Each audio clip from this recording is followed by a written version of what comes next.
Hey guys, my name is Dileshwar और आप सभी का स्वागत है मेरे यूट्यूब चैनल टेक ब्रो में। तो आज के इस वीडियो में हम कॉम्पटन इफेक्ट के मैथमेटिकल पार्ट को जानेंगे। तो फर्स्ट वीडियो को आप जिन्होंने नहीं देखा है वो जाकर देख ले पहले, तभी समझ में आएगा, क्योंकि उनमें हमने बेसिक चीज़ों को यानी अर्थात जो कॉन्सेप्ट था कॉम्पटन इफेक्ट का उसे हमने उसमें डील किया है। तो फर्स्ट वीडियो का लिंक डिस्क्रिप्शन में मिल जाएगा, आप जाके देख सकते हैं सेकेंड पार्ट देखने से पहले। सेकेंड पार्ट में हम मैथमेटिकल पार्ट को डिराइव करेंगे, अर्थात कैसे इक्वेशन को ड्राइव करते हैं ये जानेंगे।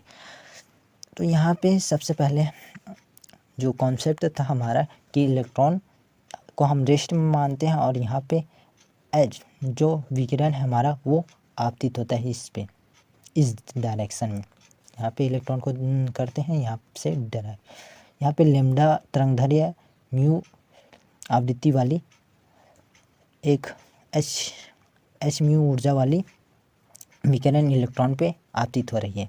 ये आपतित होने के बाद इसे एक इलास्टिक कोलिजन होता है, अर्थात जिसमें ऊर्जा और संवेग दोनों संरक्षित रहते हैं। अब ये इस मार्ग जो आपतित विकिरण के मार्ग से फाई कोण बनाते हुए इलेक्ट्रॉन विचलित हो जाती है भी रिलेटिविस्टिक वेग से, और इसका स्थिर जो द्रव्यमान है वो m0 है, m डॉट है इस इलेक्ट्रॉन का। अब चूँकि ये अपने ऊर्जा और संवेग दोनों कुछ ऊर्जा इसको देगी, इस इलेक्ट्रॉन को कुछ ऊर्जा और संवेग दोनों प्रदान करेगी, जिससे इसके ऊर्जा और संवेग में हानि होगा।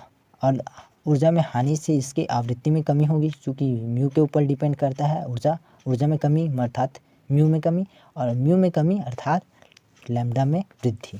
तो इसका लैम्डा 1, इसकी ऊर्जा एच म्यू, इसकी आवृत्ति म्यू, और इसका जो संवेग हो जाएगा वो हो जाएगा एच म्यू अपॉन लैम्डा।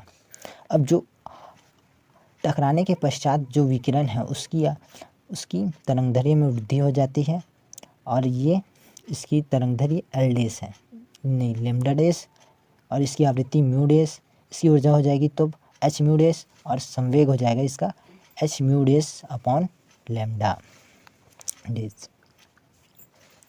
नहीं, ये यहाँ पे हो गया संवेग। अब हम यहाँ पे कोलिजन लगाएंगे ऊर्जा चूँकि संरक्षित रहती है, अर्थात जो ऊर्जा में जितना इसमें परिवर्तन हुआ है उतना ही इस वाले में परिवर्तन होगा। तो ये हो जाएगा H mu minus H mu dash equal to ये हो जाएगा mc² minus m dot square, जहाँ m इसका गति v वेग से जब गति कर रही तब इलेक्ट्रॉन का द्रव्यमान है, m डॉट रेस्ट में इलेक्ट्रॉन का मास है।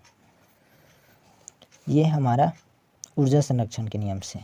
अब हम संवेग संरक्षण के नियम से भी लगाएंगे संवेग संरक्षण के नियम को। अब चूँकि संवेग संरक्षण के नियम को हम डिवाइड कर सकते हैं दो भागों में, दो दिशाओं में। इसको घटक में हम इसका मान को वैल्यू को कैलकुलेट करेंगे, चूँकि सदिश राशि इसलिए। अब सबसे पहले हम इस दिशा में जब विकिरण आपतित हो रही थी जिस दिशा में, उस दिशा में कितना है। तो चूँकि आपतित इलेक्ट्रॉन को हम रेस्ट में माने हैं, इस कारण जितनी भी संवेग होगी वो विकिरण की होगी, और विकिरण की संवेग कितनी थी H mu upon lambda equal to ये हो जाएगा, ये थीटा कोण बनाते हुए विचलित हुई विकिरण, तो ये हो जाएगा हमारा एम भी वेग से ये इलेक्ट्रॉन गति कर रहे हैं, ये इस फाई है, तो cos phi plus H mu dash upon lambda dash into cos theta, ये हो गया। अब सेकंड यहाँ पे ये सी है ना, सी है, ये लैम्डा नहीं सी होगी, बाय मिस्टेक। जितने भी संवेग हैं यहाँ पे ये सी होगा, बाय मिस्टेक।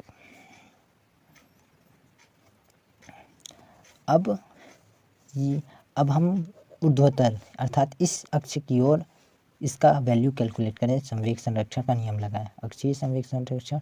तो यहाँ पे इस दिशा में कोई भी गति नहीं हो रही है, अर्थात इस कारण इसकी वैल्यू होगी 0।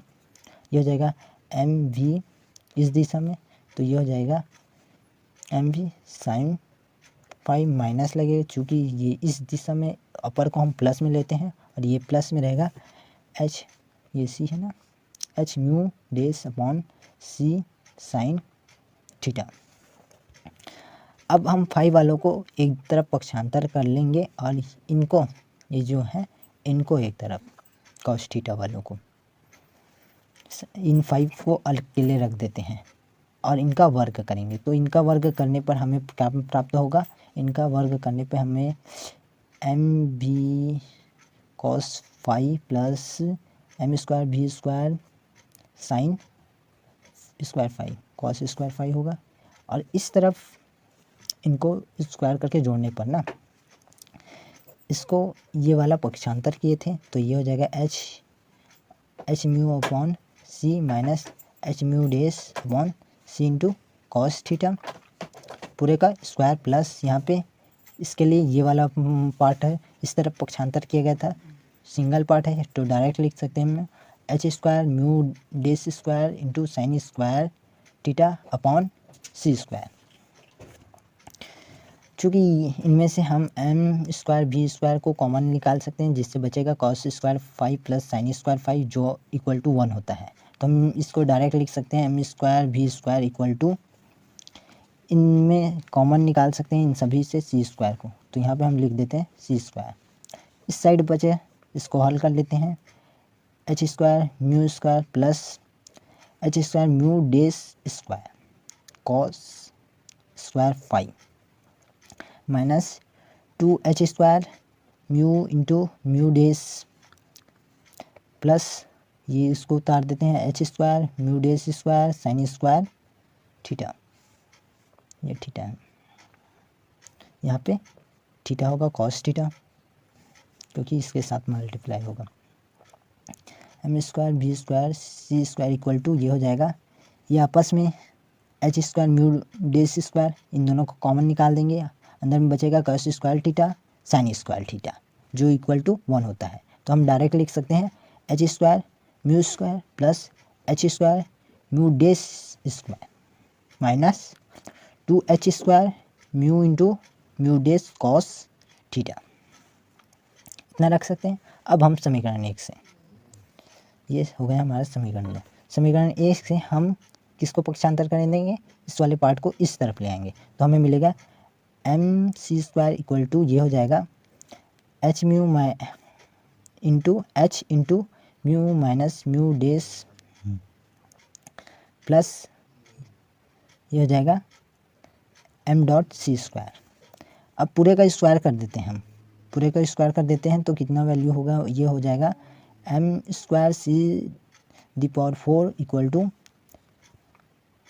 ये हो जाएगा एच स्क्वायर म्यू स्क्वायर, ये हो जाएगा plus H square mu dash square plus M dot square C the power 4 A plus B plus C पूरे का स्क्वायर वाला फॉर्मूले यहाँ पे लगाते रहे हैं तो ये हो जाएगा plus 2 square mu into mu days यहाँ पे माइनस है चूँकि तो यहाँ पे प्लस की जगह माइनस होगा। अब plus 2h m dot mu C square minus 2m dot h mu dash C square. अब इस वाले मान में समीकरण 1 में हमारा समीकरण 3 को घटा देते हैं। कौन कौन से पार्ट कट जाएगा, ये वाला पार्ट इससे कट जाएगा, ये वाला पार्ट इससे कट जाएगा। हम मिलेगा क्या, हम मिलेगा एम स्क्वायर भी square C square minus M square into C the power 4 equal to मिलेगा माइनस 2h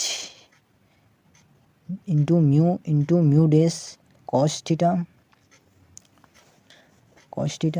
ये माइनस है, ये उस साइड जाके प्लस हो जाएगा क्योंकि यहाँ पे माइनस लगी है, ये हो जाएगी 2h square mu into mu dash, ये माइनस हो जाएगा क्योंकि यहाँ पे माइनस है तो 2m dot h mu C square, ये प्लस हो जाएगा क्योंकि माइनस है 2m dot H mu dash C square plus ये प्लस है तो ये हो जाएगा minus M dot C M square C the power 4।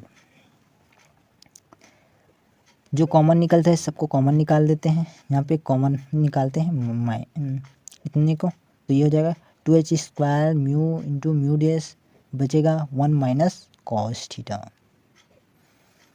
इनमें से हम क्या कॉमन निकाल सकते हैं, ये अंदर में म्यू माइनस म्यू डेस ही बचेगा। अगर माइनस को बाहर में निकाल दे तो 2m dot H mu minus mu dash into C square, side C square है यहाँ पे, ये सी स्क्वायर है। अब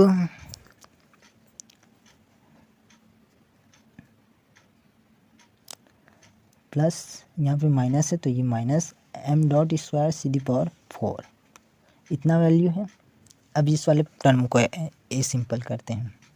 इस टर्म में ये जो माइनस पार्ट है ये वाला पार्ट को इस तरफ ले आएँ तो प्लस हो जाएगा, और इनमें से हम minus M square the into C the power 4 को कॉमन निकालें तो ये हो जाएगा, ये वाला पार्ट हो जाएगा हमारा, इस साइड लिख लेते हैं।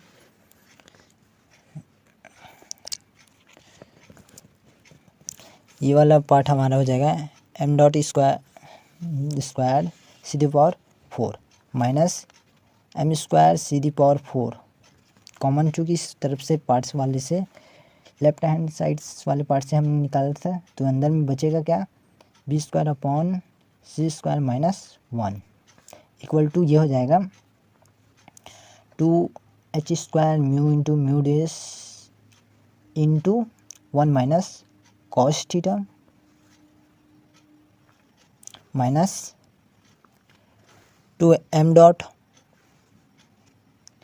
Into H mu minus mu dash into सीधी पावर स्क्वायर सीधी स्क्वायर इतना होगा। अब चूँकि हम लोग नॉर्मली आइंस्टीन के द्रव्य ऊर्जा तुल्यता संबंध से हम लोग जानते हैं कि जो m into B square upon C, यहाँ पे अपोजिट होना चाहिए, यहाँ पे अपोजिट, चूँकि यहाँ पे माइनस है तो इससे माइनस होना चाहिए, यहाँ पे 1 आएगा, यहाँ पे आएगा B square upon C square, तो ये इस प्रकार से होगा 1 minus B square upon C square equal to M dot rest mass है, चूँकि ये इस तरफ आएगा तो अब बट्टे में आ जाएगा और वही वैल्यू, तो सेम इतना, अर्थात इसके साथ जब गुणा होगा ये स्क्वायर में अंडर रूट स्क्वायर करेंगे तो सेम वैल्यू आएगी जो, तो ये एम डॉट हो जाएगा तो ये दोनों आपस में इक्वल हो जाएंगे अर्थात 0। अब ये साइड 0 है तो ये साइड भी इक्वल टू 0 ही होगी, अर्थात हमें मिलेगा 2h square mu into mu dash into 1 minus cos theta minus 2m dot h into mu minus mu dash into C square equal to 0। 2 common निकाल देते हैं, एक h कॉमन निकाल दिया, बचा क्या, जो भी बचा उस तरफ पक्षांतर कर देते हैं तो ये बचेगा हमारा h mu into mu dash into 1 minus cos theta equal to ये हो जाएगा m dot mu minus mu dash C square, इतना बचा। अब इसको इस तरफ पक्षांतर कर देते हैं और इस वाले पार्ट को इस तरफ पक्षांतर कर देते हैं, हमें मिलेगा क्या, mu minus mu dash upon mu into mu dash equal to ये हो जाएगा h into 1 minus cos theta upon m dot C square, इतना बचेगा।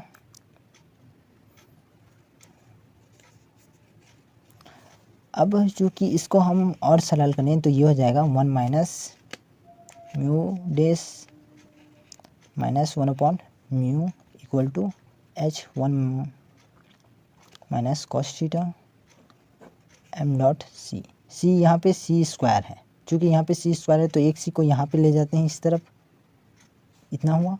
अब ये वैल्यू किसकी है, ये वैल्यू है lambda dash minus lambda equal to h into 1 minus cos theta upon M dot C.